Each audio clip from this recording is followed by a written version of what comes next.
এটি হচ্ছে আমার শীতকালীন বেগুন। দেখুন মোটামুটি ভালো সাইজ হয়েছে।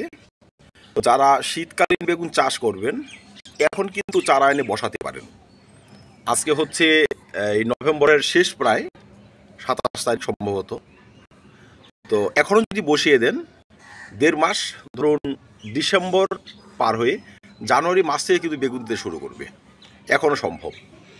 আমি বেশ কিছু গাছ কিন্তু বসিয়েছি, ফল হওয়া শুরু করেছে, এই দেখুন।